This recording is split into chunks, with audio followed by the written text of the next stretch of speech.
ভাই ভাইয়ের শত্রুতা বড় আকার হয়। বাংলাদেশে একটা প্রচলিত বাক্য আছে যে ভাই বড় ধন রক্তেরও বাঁধন যদি তা পর হয় নারীরও কারণ। মানে এটা একটা বাংলাদেশের প্রবাদ বাক্য যে বিয়ার পরে ভাই ভাইয়ের মধ্যে ভেজাল লাগে। আর এই ভেজালটা বড় আকার হয় যখন শ্বশুর বাড়ির লোক এটাতে কানেক্ট হয়, পাড়া প্রতিবেশী কানেক্ট হয়, কারণ কেউ তো কারো মিল দেখতে পারে না। আজকের দিনে ইরানে যে ছোট্ট একটা ঘটনা ছিল, এটাকে নিয়ে খেলতে খেলতে এমন একটা পর্যায়ে চলে গেল যে এখন এখানে যে কোনো কিছু ঘটতে পারে, একটা আশঙ্কা তৈরি হয়েছে। এই পরিস্থিতিটার সমস্যার মোকাবেলা করবে কে? ওই দেশের জনগণ। তারা তাদের নিজস্ব শক্তি দিয়া যদি মনে করে যে এই বর্তমান সরকারকে তারা পতন ঘটাবে, সেখানে নতুন কিছু আনতে পারে, কিন্তু খেলাটা কি তাদের? অবশ্যই না, এজেন্টদের। তারা এজেন্ট হয়ে কাজ করতেছে।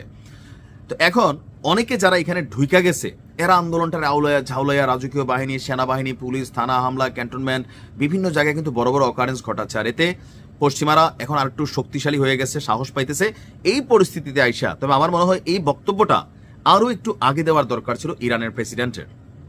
বাংলাদেশে আওয়ামী লীগ সরকারের পতনের পেছনে ওই মুহূর্তে আওয়ামী লীগের বেশ কিছু সিদ্ধান্ত তাদের জন্য একটার পর একটা ভুল ছিল। যেমন আমাদের যে এই ঘটনাগুলোতে প্রথম যে হত্যাকাণ্ডের শিকার হলো, এরপরে দ্বিতীয়টা, এরপরে তৃতীয়টা, ইন্টারনেট বন্ধ করে দেওয়া, আর ইন্টারনেট বন্ধ করা যে অভিযানগুলো চলছে সেগুলো ভুল ছিল ওই মুহূর্তে এই সিদ্ধান্তগুলো।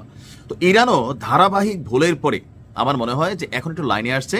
ইরানের প্রেসিডেন্ট মাসুদ পেজেশকিয়ান ততটা বিচক্ষণ না, তারপরেও দিন শেষে তিনি বুঝতে পারছেন জনগণকে সাথে নিয়ে বিষয়টা সমাধান দরকার। তোমাদের কি দরকার কি? যেমন বাংলাদেশে আন্দোলনটা ছিল কি? কোটা দাবি, কোটা আন্দোলন, এটা হয়ে গেল সরকার পতন। ইরানও এখন চলতেছিল কি? আপনার মুদ্রার দরপতন, মানে জিনিসপত্রের দাম বাড়া, এগুলো নিয়ে। কিন্তু আর কিছু তো আছে ইসলামিক আইনে চলতে গেলে। বাংলাদেশে যারা বারবার বলে যে কলেমার পতাকা চাই, ইসলামের আইন চাই, শুরু হয়ে গেলে দেশের মানুষের অর্ধেকের পিঠের চামড়া থাকবে না, কারো হাত থাকবে না, পাও থাকবে না। শরিয়া আইনে আপনি কি পরিমাণ কঠিন আইন, এখন আমাদের দেশে নাই দেখে আমরা এটা আসলে ততটা বুঝি না। ইরানে কিন্তু আছে। তো যে আইনগুলো যার উপর প্রয়োগ হচ্ছে তারা মনে করছে ভাই এটা তো দরকার নাই, আমরা এখানে গণতন্ত্র চাই, ইসলামিক প্রজাতন্ত্র চাই না, বা ইসলামিক এই রিপাবলিকান আমরা চাই না। তো তারা একটা গোষ্ঠী আছে। বাট এখন যেটা মূল সমস্যা ছিল অর্থনৈতিক ইস্যুটা, দিন শেষে এই 2 সপ্তাহ পর 14 দিন পরে ইরানের প্রেসিডেন্ট মাসুদ পেজেশকিয়ান তিনি অর্থনৈতিক সংস্কারের ঘোষণা দিয়েছেন, তবে একটু দেরি করে ফেলছেন। কোটা নিয়ে আওয়ামী লীগ সরকারও একটা সিদ্ধান্ত নিয়েছিল, কিন্তু দেরি করে ফেলছে। আমি জানি না যে কি হবে। 2 সপ্তাহ ধরে এই ঘটনার পর গতকালকে মাসুদ পেজেশকিয়ান বলছেন যে অর্থনৈতিক সংস্কার এই সরকার করবে এবং তার সরকার জনগণের কথা শুনতে প্রস্তুত আছে। গতকালকে রাষ্ট্রীয় টেলিভিশনে জরুরি এক বার্তায় তিনি সমঝোতামূলক দৃষ্টিভঙ্গি গ্রহণ করেন। জনগণকে তিনি বলছেন যে আপনারা সমঝোতামূলক দৃষ্টিভঙ্গিতে আসেন।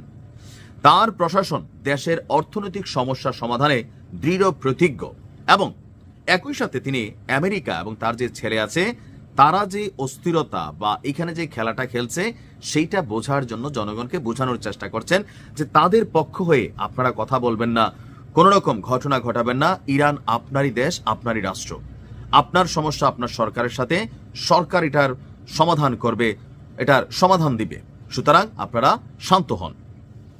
তিনি বলছেন যে কি বলা হয় যে এখানে বিক্ষোভকারীদের মধ্যে বহিরাগতরা ঢুকে গেছে, তারাই জনগণের মূল আন্দোলনকে ভিন্ন দিকে আপনার ভাইব্রেশন করছে, অস্থিরতাগুলো এখানে তৈরি করছে। পৃথিবীর বিভিন্ন দেশ থেকে গুপ্তচররা এখানে বড় ধরনের ঘটনা ঘটাচ্ছে, সরকারকে জনগণকে মুখোমুখি করে দিচ্ছে।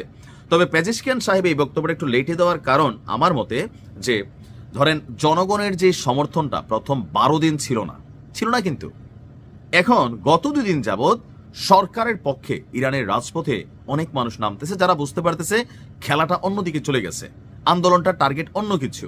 তখনই জনগণের সচেতন অংশ সরকারের পক্ষে অবস্থান নিয়েছে, যার কারণে সরকার একটু সাহস পাইছে।